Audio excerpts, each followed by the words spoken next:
The house was too perfect. That was the first lie. Marble floors reflected chandelier light like liquid glass, and a spiral staircase carved from pale stone swept upward. Expensive paintings hung on walls that didn't feel like home, only like display. Evelyn stood at the bottom of those stairs one evening, staring upward, wondering when it had started. Maybe it started with love, or maybe with money, or maybe those two had always been the same thing for him. Evelyn had once believed in simple things. Love meant loyalty, marriage meant forever, and Adrian, charming, ambitious, always speaking like the world was bending toward him, meant safety. And then there was Leela, her best friend, the kind of friend who knew her childhood secrets and softest weaknesses. Leela always said, "You deserve everything good, Ev." Evelyn believed her. That was the second lie. Adrian entered Evelyn's life like a promise, speaking of investments, returns, and future wealth. Evelyn didn't understand finance, but she trusted the way he said her name. When he proposed on the terrace of a luxury villa, offering a ring that looked like it belonged in a museum, Evelyn cried and said yes. Behind her, Leela clapped first.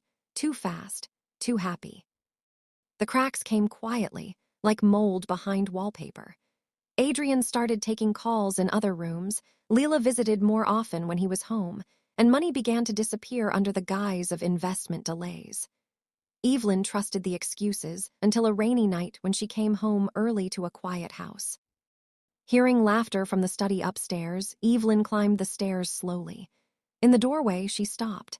Adrian stood too close to Leela, not touching but close enough that distance itself felt like betrayal. They separated quickly. "That's not what it looks like," Adrian said immediately, which is exactly what people say when it is. After that night, everything shifted. Adrian became colder.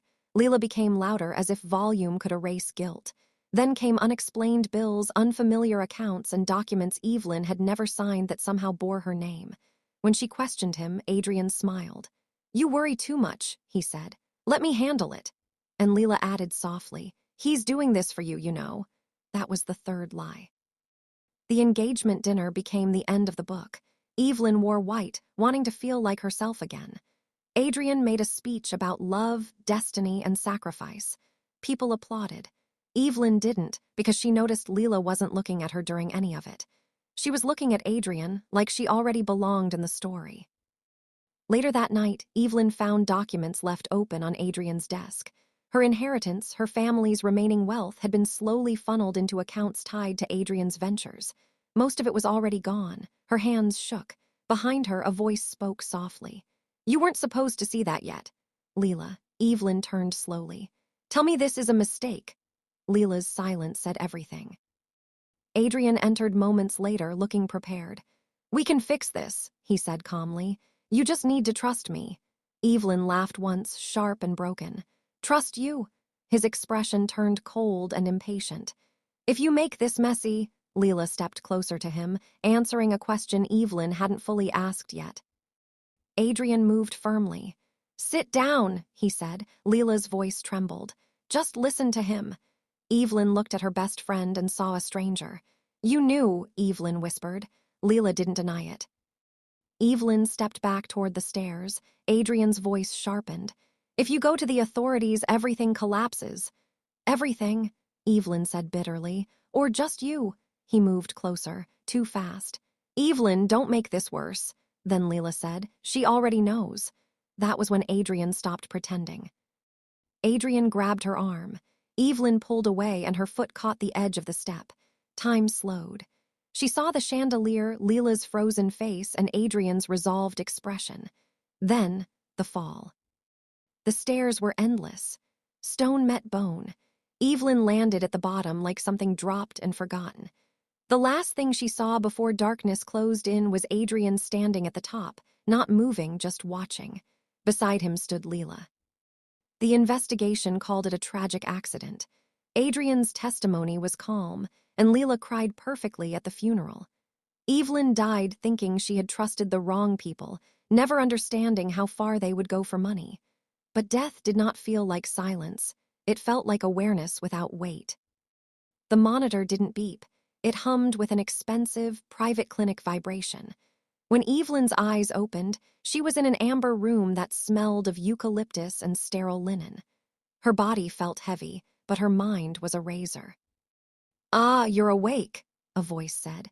It was Dr. Julian Vance, her late mother's estranged brother, a man who had spent 20 years in Switzerland building a quiet empire of private medical research and shell companies. To Evelyn, he looked like salvation. "The police report says you are comatose in a public hospital," Julian said, pouring a glass of water. "Adrian signed the DNR papers 3 days ago, waiting to pull the plug once the asset transfers clear. A Jane Doe takes your place in that city bed. As far as the world is concerned, Evelyn Vance is a ghost." Evelyn swallowed, a cold focus settling in. "Good," she whispered. "Let them celebrate." For a year in the Swiss Alps, Evelyn underwent grueling physical therapy and subtle reconstructive surgery. The scars on her back remained, a literal ladder of pain, but her face was altered into a sharp, aristocratic symmetry. She spent every night studying Adrian's clients, leverages, and weaknesses. Adrian was a parasite who needed a host to bleed, and Leela simply wanted Evelyn's life. "They are getting married in 3 months," Julian told her one evening, dropping a society magazine onto her lap. The cover featured Adrian and Leela, who was wearing a diamond necklace that had belonged to Evelyn's grandmother. The caption read, "Tragedy to triumph. Adrian Cole and fiancée Leela Rossi launch the Vance Foundation." Evelyn stroked the glossy page. "They're using my family name to launder their stolen money." She looked up, her smile beautiful and terrifying. "Adrian wants to be a billionaire. Let's help him invest." She returned to the city as Eve Sterling, the reclusive head of a powerful Swiss venture capital firm, Acheron Holdings. At a high society gala, wearing a backless gold gown that showcased her scarred back, she put herself directly in their path. Across the room, Adrian froze, dropping his champagne glass on the marble floor. "Adrian," Leela asked, her voice high and anxious. "What is it?" "It's nothing," he stammered, staring at Eve. "For a second I thought." "Thought you saw a ghost?" Eve's voice cut through the space between them as she drifted closer, a polite smile on her lips. "Mr. Cole, I presume. I'm Eve Sterling." "Your reputation precedes you." Adrian swallowed hard, scanning her face for the woman he had buried, but Eve's eyes were completely dead to him. "Ms. Sterling," Adrian managed, his charm kicking in. "I've heard of Acheron Holdings. You've been shorting the tech sector." "Only the weak ones, Mr. Cole," Eve said smoothly, her gaze drifting to Leela. "And you must be the fiancé, beautiful necklace. It looks vintage, almost like it has a history." Leela instinctively clutched the pearls around her neck. "Thank you, it's a family heirloom." Another lie, Evelyn thought. The trap was set with the most addictive bait for a man like Adrian: unprecedented growth. Over the next 2 weeks, Eve allowed Adrian to convince her to invest in his newest venture, Apex Infinity, a blockchain logistics platform masking a massive Ponzi scheme used to pay off his debts. In a glass conference room overlooking the city, Eve sat across from him. "I like the metrics, Adrian," she said, sending a shiver down his spine. "But Acheron doesn't do small plays. We want a 51% controlling interest. We are willing to inject $80 million. Adrian's breath hitched. $80 million. It would make him god tier. 51% requires board approval, Adrian said, adjusting his tie. And my primary co-signer is unavailable. Your late fiancé, Eve said without missing a beat. Surely, as the sole executor of her estate, you can bypass that. But understand, if a single dollar is misplaced, the margin call is immediate. We liquidate. Adrian promised there wouldn't be a problem. He spent the next 48 hours forging Evelyn's signature on the final transfer documents, effectively tying the remaining Vance estate assets directly to the fraudulent collapse of Apex Infinity. He thought he was securing his future, but he was signing his own execution warrant. The execution happened at their wedding, held at the very mansion where Evelyn had been pushed. As Leela stood at the top of the spiral staircase in a custom lace gown, the music abruptly cut out. The ambient lighting turned a harsh, fluorescent white, and the massive projector screen behind the altar flashed a red alert. SEC Investigation Directive, Fraud and Embezzlement. The crowd gasped, Adrian rushed toward the tech coordinator. "Turn it off." But the screen changed, and a secret audio recording from the upstairs study blasted through the speakers. Leela's panicked voice echoed, warning Adrian that the SEC was asking for original signatures. Adrian's recorded voice snapped back. "Shut up, Leela. Evelyn is dead. I pushed her and you watched, remember? We are in this together. Now sign the secondary witness form." The silence in the ballroom was absolute. Leela froze at the top of the stairs, her face turning gray. Adrian backed away, wild-eyed, screaming that the audio was an AI fabrication. Then the front doors swung open.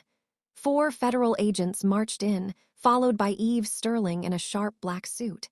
She walked straight to the bottom of the spiral staircase, looking up at Leela, then turned her gaze to Adrian. "The audio is fully authenticated, Adrian," Eve announced, "as is the digital paper trail you left when you transferred $80 million of non-existent capital into your personal offshore accounts." "Who the hell are you?" Adrian screamed.